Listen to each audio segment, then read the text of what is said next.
सदाकत आश्रम में महागठबंधन की आज दूसरी बैठक बुलाई गई थी। इससे पहले 17 अप्रैल को महागठबंधन की पहली बैठक राजद कार्यालय में हुई, जहां पर विभिन्न मुद्दों पर बातचीत हुई, लेकिन सीएम चेहरा और सीट बंटवारे पर कोई बात नहीं बनी। जिसके बाद आज सदाकत आश्रम में, यानी कि कांग्रेस का जो बिहार में कार्यालय है सदाकत आश्रम, वहां पर बैठक बुलाई गई।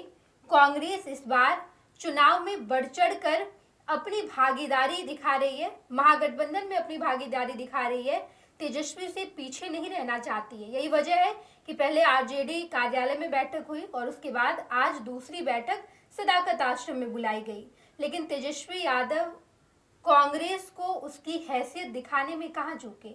तेजस्वी यादव ने दिखा दिया कि महागठबंधन में राजद सबसे बड़ी पार्टी है और तेजस्वी यादव सबसे बड़े नेता है। हम ऐसा क्यों कह रहे हैं, सब कुछ हम आपको बताएंगे। हमारे साथ वरिष्ठ सहयोगी विवेकानंद जी जुड़े हैं। विवेकानंद जी, बिहार में महागठबंधन की 2 बैठक, आज दूसरी बैठक है, 17 अप्रैल को पहली बैठक हुई। आज की बैठक में जिस तरीके से तेजस्वी बैठक में शामिल हुए, जिस तरीके से वो आए, कितना इंतजार करना पड़ा महागठबंधन के नेताओं को, इसका क्या निष्कर्ष निकल रहा है? देखिए, 3 अब तक बैठक हो चुकी चुनाव को लेकर के, जिसमें से पहली बैठक दिल्ली में हुई थी, जिसमें आरजेडी और कांग्रेस के प्रतिनिधि शामिल हुए थे। राहुल गांधी के साथ जो बैठक हुई थी। 2 महत्वपूर्ण बैठक महागठबंधन की हुई है। पहली बैठक 17 तारीख को और आज दूसरी बैठक है सदाकत आश्रम में। तो जो पहले की जो 2 बैठक थी, जो एक दिल्ली वाली और 17 तारीख वाली, उस 2 बैठकों में कांग्रेस पार्टी के जो बिहार के प्रभारी हैं वो यह बताने की कोशिश कर रहे थे कि वे बड़े भाई की भूमिका में हैं, उनके हिसाब से इस बार सब कुछ होगा। लेकिन जैसे ही 17 तारीख की बैठक हुई और बैठक के बाद जब प्रेस कॉन्फ्रेंस हुआ, उसके बाद से ही जब तेजस्वी यादव को लगा कि अगर अब भी चुप रहे तो इसका खामियाजा हमें भुगतना पड़ सकता है।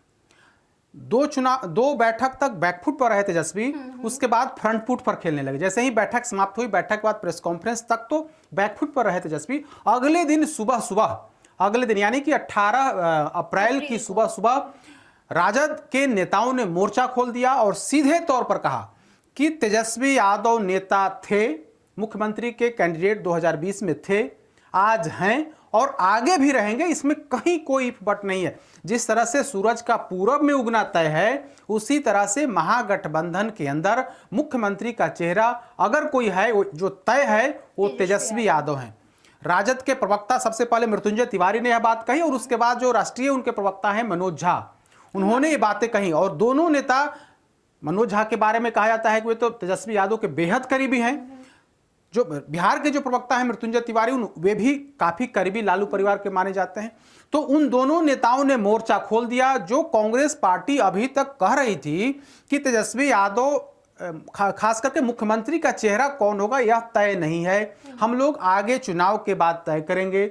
17 तारीख को जब बैठक हुई थी तब यही बिहार कांग्रेस के प्रभारी कृष्णा अल्लावरू कहे थे कि आगे, अगर जब पत्रकारों ने उनसे पूछा कि मुख्यमंत्री का चेहरा कौन होगा, तो उन्होंने कहा कि अगर आगे इस तरह का सवाल पूछेंगे तो मेरा कोई जवाब नहीं होगा।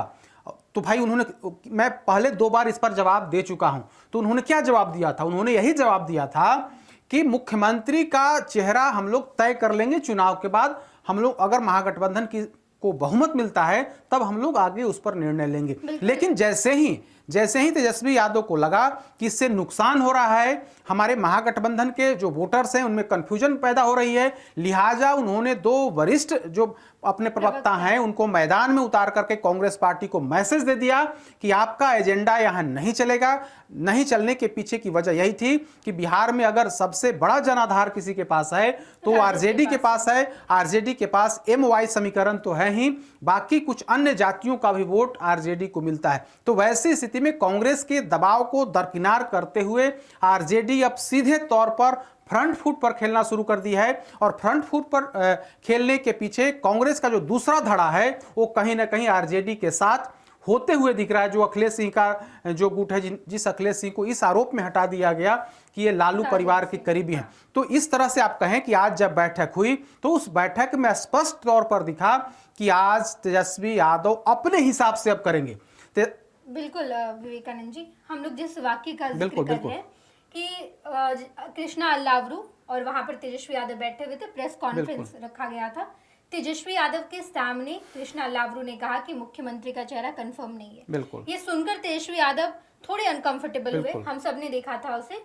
लावरू से जब पूछा गया कि मुख्यमंत्री का चेहरा कौन है, तेजस्वी यादव बगल में बैठे और लावरू ने कहा कि अभी तय नहीं है, आने वाले समय में तय किया जाएगा, इस बैठक में कुछ भी तय नहीं किया गया है, अगर आप बार बार सवाल कीजिएगा जवाब नहीं बदल जाएगा। बिल्कुल। वहां पर तेजस्वी यादव थे, तेजस्वी यादव अनकंफर्टेबल हो गए। माहौल को संभालने के लिए उन्होंने माइक लिया और कहा कि थोड़ा इंतजार कीजिए, आप लोग इंतजार का मजा लीजिए। वही ट्रिगर पॉइंट था राजद के लिए, क्योंकि वो वाक्या और उसके बाद राजद को लगने लगा कि ये तो कंफ्यूजन पैदा होगा, माहौल खराब हो रहा है, और उसके बाद राजद ने पूरा मोर्चा संभाला है उस ट्रिगर पॉइंट के बाद। आप देखिए ना, 17 तारीख को बैठक हुई और 18 तारीख की सुबह सुबह ही आरजेडी के नेताओं ने सीधे तौर पर स्पष्ट कर दिया और कांग्रेस को कहीं ना कहीं अपरोक्ष तौर पर चेतावनी भी दे दी कि अगर इस तरह का कंफ्यूजन पैदा करेंगे तो फिर आने वाले समय में वो उचित नहीं होगा। और उसके बाद देखिए आज की वो तस्वीर और वो बात देख लीजिए, 2 बजे से सदाकत आश्रम बैठक होनी थी। कांग्रेस के तमाम नेता वहां पर पहुंच गए थे, महागठबंधन के अन्य जो सहयोगी दल के नेता हैं वे भी वहां पर पहुंच गए थे। तेजस्वी यादव पटना में थे, पार्टी के प्रदेश कार्यालय में थे, लेकिन वे 2 बजे नहीं पहुंचे। वे तेजस्वी यादव का इंतजार होते रहा लगभग 1.5 घंटे तक, लगभग सवा घंटे या 1.5 घंटे तक तेजस्वी यादव ने इंतजार कराया। कांग्रेस के तमाम नेता जो है वो बिहार प्रभारी कृष्णा लावरू हों, प्रदेश अध्यक्ष हों या फिर सीएलपी लीडर हों, तमाम लोग इंतजार करते रहे कि तेजस्वी यादव कब आते हैं, कब आएंगे, तब बैठक शुरू होगी। यानी कि तेजस्वी यादव अपनी ताकत, अपनी हैसियत, अपनी पार्टी का जो जनाधार है उसके हिसाब से अपनी ताकत का एहसास कांग्रेस प्रभारी को कराते रहे। 1.5 घंटे के इंतजार के बाद तेजस्वी यादव पहुंचते हैं, बैठक की शुरुआत होती है। और इस तरह से कहें कि जब 17 तारीख को जो बैठक हुई थी उसमें तेजस्वी यादव को उसका कोऑर्डिनेशन कमेटी का अध्यक्ष बनाया गया था, तो उसके बाद यह पहली बैठक है। बैठक में क्या होगा, बहुत कुछ ज़्यादा नहीं होना है, एक फॉर्मली बैठक यह भी होगी, इसमें भी कोई बड़ा नतीजा नहीं निकलेगा, लेकिन चूंकि पहली बैठक है, किस तरह से नीतीश कुमार की सरकार को घेरना है, मोदी सरकार को घेरना है, इन तमाम बातों पर चर्चा होगी। लेकिन मुख्यमंत्री का चेहरा या फिर सीट शेयरिंग को लेकर के, सीट बंटवारे को लेकर कोई फाइनल रिजल्ट नहीं होना है। जो जमीनी स्तर की जो बात है, जो किस तरह से चुनाव लड़ना है, किस तरह से सत्ता पक्ष पर हमलावर होना है, किस तरह सत्ता पक्ष को घेरना, इन तमाम मुद्दों पर चर्चा होगी। लेकिन जहां तक सीट बंटवारे की बात है या फिर मुख्यमंत्री के चेहरा की बात है, इस पर कुछ नहीं होना है। तेजस्वी यादव और आरजेडी की तरफ से क्लियर कर दिया गया है कि आप माने या ना माने, नेता तो हमारे तेजस्वी यादव हैं, मुख्यमंत्री के चेहरा हैं और आगे भी रहेंगे। इसमें कांग्रेस पार्टी को हर हाल में स्वीकार करना होगा। नहीं स्वीकार करेंगे आप अलग होकर के चुनाव लड़िए। 2010 में तो कांग्रेस पार्टी ऐसा कर ही चुकी है। बिल्कुल विवेकानंद जी, हम बात करें कि कांग्रेस अलग होकर भी चुनाव लड़ सकती है, लेकिन फिर से वहीं पर हम आकर अटक जा रहे हैं जब इस पूरे मामले पर चर्चा होती है कि तेजस्वी यादव, लालू प्रसाद यादव नहीं चाहते कि कांग्रेस अलग हो, तो क्या ऐसे में तेजस्वी यादव को आगे करने के लिए राजद आक्रामक रूप में आएगी? देखिए, राजद आक्रामक रूप में आ गई है जब आरजेडी को लगा कि कांग्रेस पार्टी कंफ्यूजन पैदा कर रही है सीएम कैंडिडेट को लेकर के, तो राजद आक्रामक है। और कांग्रेस का जो दूसरा धड़ा है, अखिलेश प्रसाद सिंह ने क्या कहा, उनके बयान को अब सुनिए कि भाई महागठबंधन के अंदर दूसरा कोई चेहरा है कहां, तेजस्वी यादव ही मुख्यमंत्री के कैंडिडेट हैं, 2020 में भी थे। तो अखिलेश प्रसाद सिंह क्लियर कर चुके हैं। दूसरा धड़ा जो वर्तमान जो व्यवस्था है कांग्रेस पार्टी का, जिसमें प्रभारी हैं, प्रदेश के अध्यक्ष हैं, वे इस पर चुप्पी साध रहे हैं। लेकिन कांग्रेस पार्टी को भी यह लगता है कि तेजस्वी यादव ही विकल्प हैं। अगर तेजस्वी यादव को आप नेता नहीं मानेंगे तो स्वाभाविक है कि आपको अलग होकर के चुनाव लड़ना पड़ेगा। और कांग्रेस पार्टी आज चाहे जो भी दावे कर ले कि हम 70 सीट से ज्यादा पर हम सक्षम है चुनाव लड़ने के लिए, एक रैली ये लोग तो करा ही नहीं पाए। बक्सर की रैली, पार्टी के राष्ट्रीय अध्यक्ष मल्लिकार्जुन खड़गे की रैली थी, उस रैली का हश्र लोगों ने देखा कि 1000-2000 लोग भी नहीं पहुंचे, मैक्सिमम कुर्सियां खाली रह गई। तो यह कांग्रेस के बिहार प्रभारी की हैसियत बक्सर की रैली में पता चल गया। कागज मीटिंग में बोल लेना, कागज पर रणनीति बना लेना, लेकिन धरातल पर जाकर के काम करना, दोनों में काफी फर्क है। और बिहार में कृष्णा लावरू चाहे जो भी बातें कर लें कि हमने पार्टी की मजबूती के लिए काफी काम कर लिया, हमारी क्षमता 70 से अधिक सीटों पर लड़ने की है, उससे अधिक सीट पर हमें इस बार मिलना चाहिए, 2024 के फार्मूले के तहत सीट का बंटवारा होना, जो भी बातें कर ले। लेकिन हकीकत यही है कि बिना आरजेडी कांग्रेस का कोई अस्तित्व बिहार के अंदर नहीं है। अगर कांग्रेस पार्टी कि आज 19 विधायक हैं, तो कहीं ना कहीं इसमें आरजेडी का भी सहयोग, ठीक है, कांग्रेस के कुछ वोटर्स की वजह से राजद को ही फायदा होता है क्योंकि दोनों साथ में लड़ते हैं। तो फायदा और नुकसान की बात करेंगे तो निश्चित तौर पर यही वजह है ना कि लालू प्रसाद यादव चाहते हैं कि कांग्रेस पार्टी अलग नहीं हो। ठीक है, इनका 4% ही वोट है, 5% ही वोट है, वो वोट साथ रहे ताकि हमारे विधायकों की संख्या बढ़े। यही वजह है कि 2020 में जब चुनाव हुआ तो सीट बंटवारे के दौरान कांग्रेस पार्टी अड़ गई कि हमें इतनी सीटें मिलनी चाहिए।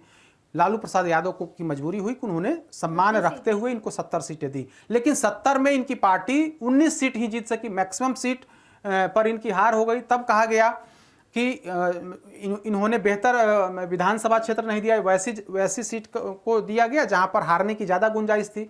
लालू प्रसाद यादव पर आरोप लगे, जबकि आरजेडी का कहना है कि 2020 में हमने इनको 70 सीट दे करके गलती कर दी, अगर इनको हम 50 के नीचे रखते तो शायद बिहार में हमारी सरकार बन सकती थी। जो विधायकों का जो गणित है वो सरकार बनाने के लिए हो जाता, उस आंकड़े तक हम, उस जादुई आंकड़े तक हम पहुंच जाते, लेकिन कांग्रेस पार्टी को हम 70 सीट दे करके हमने वहां पर गलती की।